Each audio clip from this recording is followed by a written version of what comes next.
So welcome back guys. So in this video we will see in Azure Data Explorer how you can create a free cluster and how can you use that.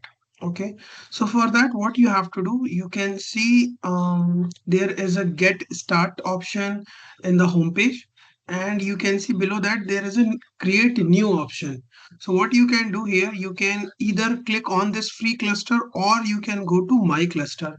Once you will click here, again it will give you one option, create cluster and database. So for example, I am writing here my name, okay, and giving Varun free cluster, okay, and I'm keeping database name same, as well as the cluster location also I'm keeping same. I'm not changing it, and simply I'm clicking on the create. So once I will click on the create, so now you can see here I got the cluster. Okay, and here you can see cluster URL and data ingestion URL also. Okay, the same thing. Now what you can do, once you will go to your query editor, here you will be able to see the cluster. However, there is no table is available as of now here. Okay, but that's how you can do it. Okay, and once you will right click, you will get some option like a refresh database, view database violation, get data and policies, and create table. Okay, so if you want to create table, yes, you can do that. We'll do it. Okay, apart from this, if you want to ingest the data, um like ingest as a direct table, yes, you can do it from your local also. You can do this. For example, I'm clicking on this ingest and I'm taking the local file here. Again, I have to select a cluster where I want to insert. I'm going to my database and new table. Okay, so for instance, what I have did it, I have taken one table. I'm taking one table here. Okay, from this place, let me check here. I will take it from here. For example, I'm taking the patient details. Okay, so let me copy the name of this table. I have just copied the name of this table and I'll put it here. And now what you can do, you can browse this thing, browse this file from here. Okay, and patients, I'm clicking on that, and now it is loading. This is the CSV file. Okay, you can, the same way you can add more files, will add. Okay, let me do it next. So you can give a preview of your data, what all data is available here. And top of that, you can see there is a first row is a column header.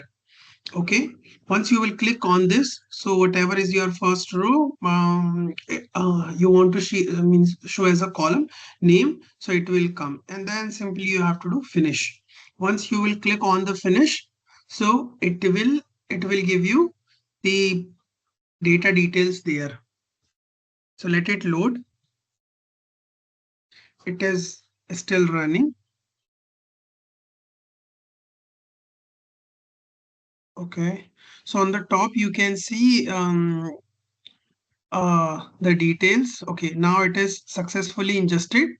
Okay, there are some more information is given here. For example, visualize your data. So with the given data you can visualize this. Okay, and generate your code sample also you can do that. Let me close it. Let me go back to the query. Okay, and let me do a refresh, then we'll see whether that table is available or not. So now you can see the patient table is here available, and if you want to do any query on this, it will work fine. So just I have double clicked on this. Let me run this, so I can see it. It is running fine. Okay, so now the same way, let me load one more file. Okay, let me load one more table from here. So let's try with this whether can we do it or not. So again, I'm going to same new table, and this time let me give organization.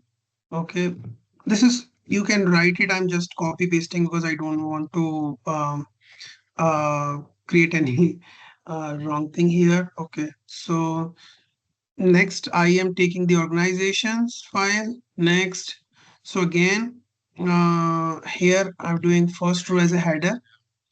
Okay, there is not much data, so that's why you can see here only one row is coming here. Next, I can do finish. So here you can see the data is again loading. Let it load. It will take some time, and I think it is successfully completed. Now I can close it. Again, you can click on the refresh and you can see you are getting the data in your cluster. Okay. So again, if you want to check, you can double click on this and you can run this table. So you will see the details. Okay, let me click on the patient organization, because here in the organization we have only one. 1 minute, let me run this again. Okay, it is giving some error. No, it's not. Okay, so only one file, one record you can see here. Yeah, that's how you can load the data. And there are some other way also is available, like query data, create database, and for the ingestion purpose, you will have S3, Azure Storage, Event Hub. So from these places also you can get the data. Okay, so I think that's all for this video. We'll see the next video, and we'll meet in the next video. I'll come up with more things for you, whatever is required. Okay. So thank you very much, guys.